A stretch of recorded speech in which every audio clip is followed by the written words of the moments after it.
Cherry Gagan వాళ్ళ ఇంటికి వస్తాడు. అప్పుడు పూర్ణి, శారద మాత్రమే ఇంట్లో ఉంటారు. చరణ్ ఏం మాట్లాడాడో తెలియదు కానీ శారద, పూర్ణి చాలా ఏడుస్తూ ఉంటారు. అయ్యో, నేనేదో మిమ్మల్ని ఏడిపించటానికి ఈ ఇంటికి ఇప్పుడు రాలేదు. ఏదో కాస్త ఓదార్పుగా ఉందాము, ధైర్యంగా ఒక 4 మాటలు చెప్పి ఓదార్పునిద్దామని వచ్చాను. అంతేకాని ఇలా మిమ్మల్ని ఏడిపించడానికైతే కాదు అని చెర్రీ టెన్షన్ పడుతూ వాళ్ళ బాధని చూడలేక మాట్లాడుతూ ఉంటాడు. అన్నయ్య ప్రేమించడం కాదు పెద్దమ్మ, అన్నయ్యని ప్రేమించే అమ్మాయి కావాలి మనకిప్పుడు. మళ్ళీ భూమి భూమి అంటున్నారు. భూమి దగ్గరే మీరు ఉండిపోతున్నారు.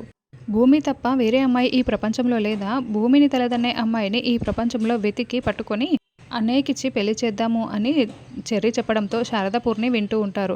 తర్వాత గగన్ ఇంటికి వస్తాడు. అప్పుడే చెర్రీ గగన్ దగ్గరికి వచ్చి, అన్నయ్య, నేను నీతో ఒక విషయం మాట్లాడదాం అనుకుంటున్నాను.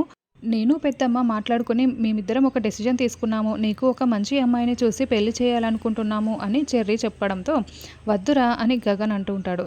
అదేంటి సోదరా, పెళ్లి చేసుకోవా అని చెర్రీ అడుగుతూ ఉంటే, చేసుకోనరా, చేసుకోవాల్సి వస్తే భూమిని మాత్రమే చేసుకుంటాను అని గగన్ చెప్పడంతో చెర్రీ మరింత షాకింగ్గా చూస్తూ గుండెలు పగిలేలా బాధపడుతూ వింటూ ఉంటాడు. తర్వాత భూమి దగ్గర ఉండి శరశ్చంద్రకి గోరుముద్దలు తినిపిస్తూ ఉంటుంది. అలా భూమి తినిపిస్తూ ఉండడంతో శరశ్చంద్ర చాలా సంతోషపడుతూ భూమి నుదుటిపై ముద్దు పెట్టుతూ ఉంటాడు. ఇక శరశ్చంద్ర అలా ప్రేమగా చూడటంతో భూమి సంతోషపడుతూ ఉంటుంది.